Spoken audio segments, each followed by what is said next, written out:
Hello students, today we are going to start an interesting chapter known as microorganisms, friend and foe. In this chapter we are going to study about the microorganisms, where do microorganisms live, microorganisms and us, harmful microorganisms, food preservation and nitrogen fixation. So when we are talking about microorganisms, we know that there are so many tiny organisms around us which are so small that it is impossible to see them with the naked eyes. So they are called microbes or microorganisms. A microbe is the smallest and simplest form of living beings which can be seen only with the help of microscope. We know that microorganisms are of different shapes, size and varieties. They can work alone or in colonies. So do you know that the microorganisms make up the largest number of living organisms on the earth? They survive even in the mouth of volcano. So the study of microorganisms is known as microbiology. In this chapter we are going to discuss about the microorganisms in detail. Microorganisms are divided mainly into four major groups: bacteria, fungi, algae and protozoa. Viruses are also considered as microorganisms, but they grow and multiply only inside the living cells of plants and animals. So let us discuss about the bacteria. The single cell organism with different shapes and sizes. You can see the different shape and sizes of the bacteria. The singular form of bacteria is known as bacterium. They found everywhere in the air, water, in soil and also in the body of other organisms. Bacteria do not have a well-defined structure with nucleus. They may be spherical, rod-shaped, spiral-shaped and comma-shaped. Now when we are talking about the bacteria, there are some useful bacteria and harmful bacteria. So some of the bacteria are useful to us, but most of them they cause the disease in humans and animals like cholera, tuberculosis, diphtheria, etc. Now let us discuss about the lactobacillus. This lactobacillus bacteria, they are rod-shaped, non-spore forming bacteria.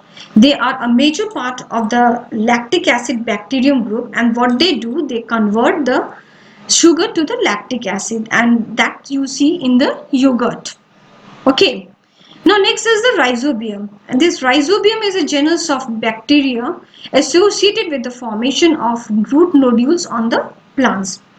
These bacteria live in symbiosis with legumes, and they take in nitrogen from the atmosphere and pass it to the plant, allowing it to grow in soil where there is the low in nitrogen.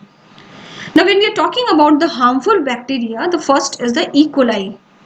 This E. coli is a type of bacteria that normally lives in your intestine. It is also present in the gut of some animals. Most of the E. coli are harmless and even help to keep your digestive tract healthy.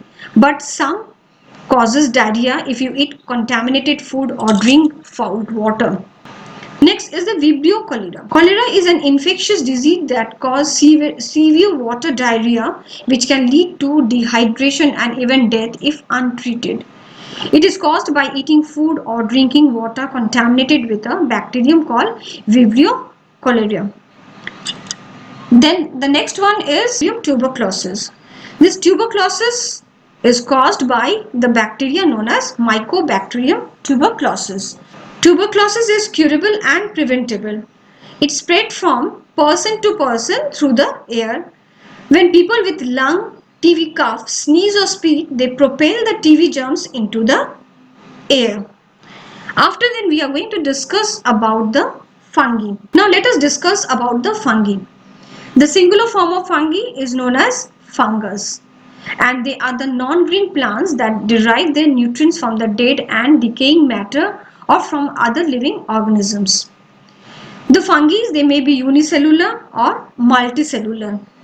They have a cotton thread-like structure which is known as mycelium. You can see on the screen the picture of the mycelium. They are the cotton thread-like structure. Okay, now this each single thread is known as the hyphae. And the example of this fungi are rhizopus, yeast, mushroom, penicillin.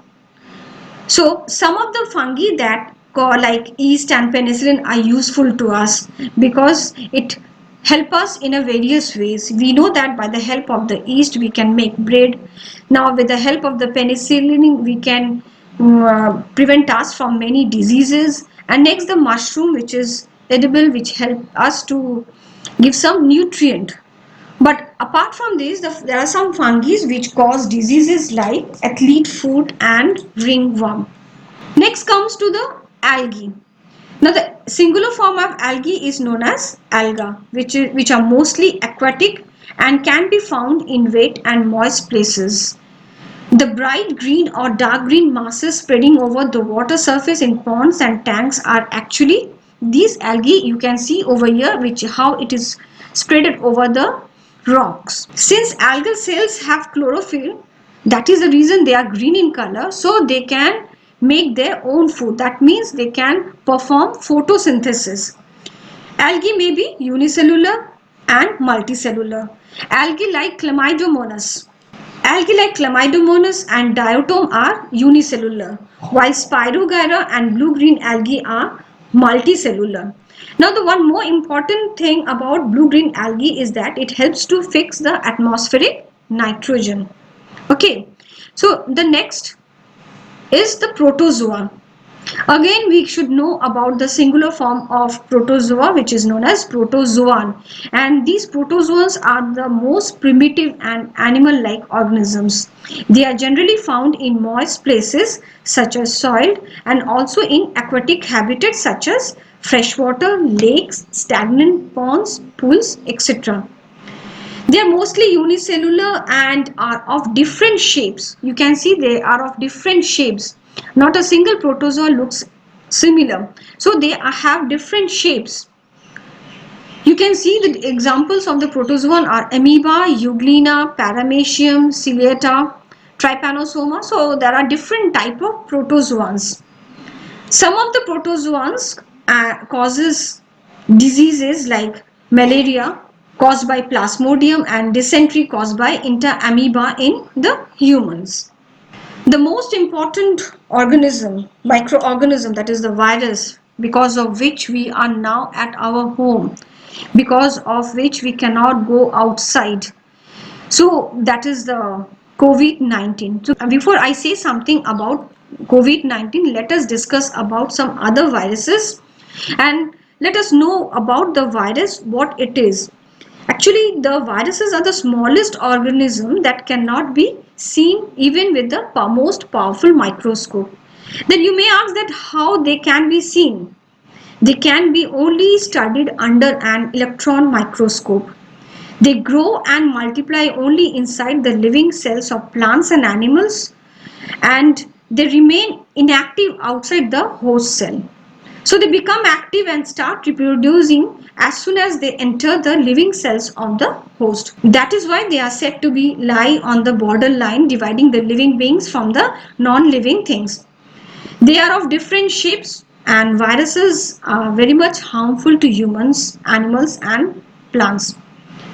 They cause many diseases like common cold, flu, measles, polio, chickenpox, and AIDS. Now, next we will be discussing about the coronavirus, which is so harmful to the human, how it is spreading from one person to the another.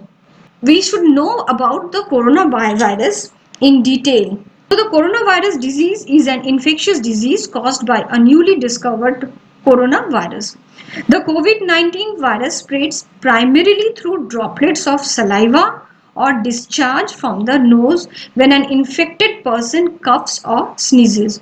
So how it spreads? It spreads primarily through droplets of saliva or discharge from the nose when an infected person coughs or sneezes.